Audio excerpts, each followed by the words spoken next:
Well, hey there, Woodcrafters. It seems I don't put out a video for goodness knows how long, and then all of a sudden, Bosch seems to be pumping them out like a.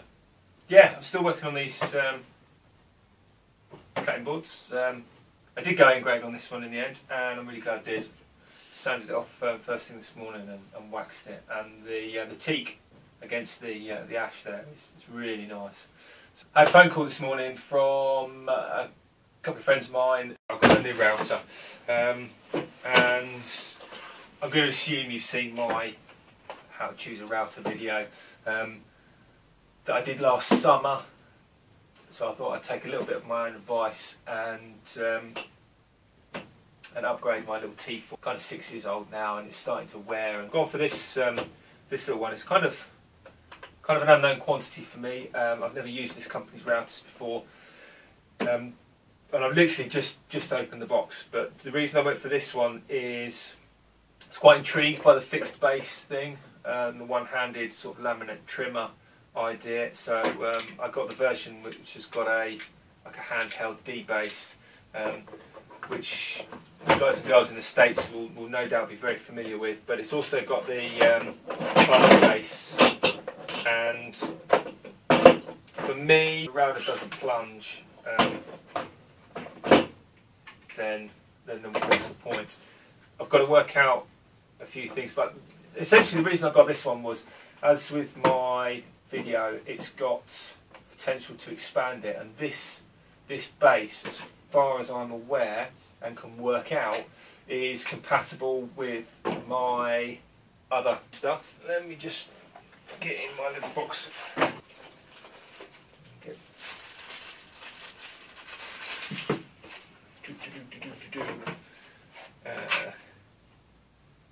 Yeah, spot on.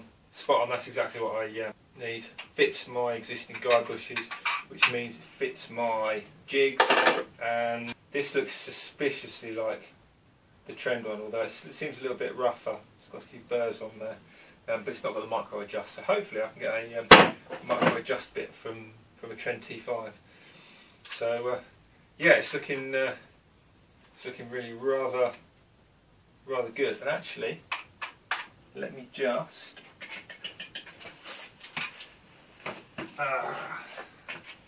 probably recognise this as well. It's my large circle cutter that I made last year, and yeah, spot on. So I don't even have to change that. It fits my old thing. Oh, look, actually, that's pretty good going. I was kind of torn between this and the T5, which is another Trend product. The reason I went for this one is because I can remove the motor assembly, and that means I can put it in my router pantograph. I'll probably have to make some new arm, but it'll go in there and work. So it's a little bit like the Bosch Colt. It's looking quite. How's that going? Goes in there somehow. Goes in there. I might do a review on this if there's any interest.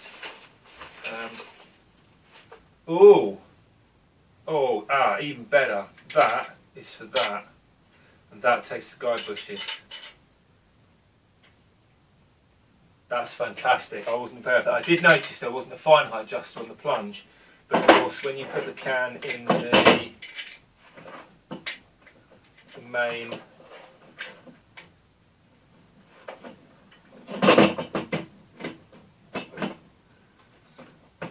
tell I've just got this. I've opened up that. Maybe that. I probably should read the instruction book.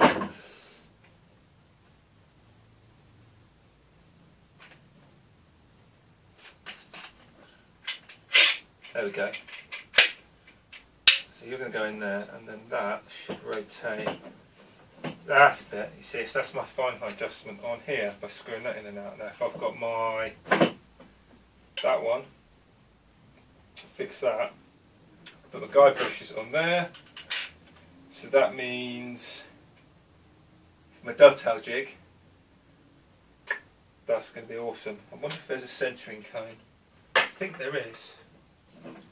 You go in there. Yeah, you go in there like that. What else have we got in here?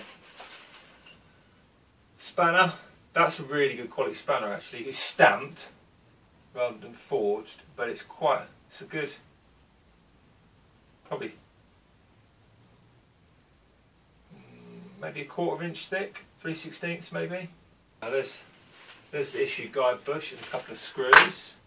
Oh, and probably should get this a bit out first, but where's the fun in that, eh?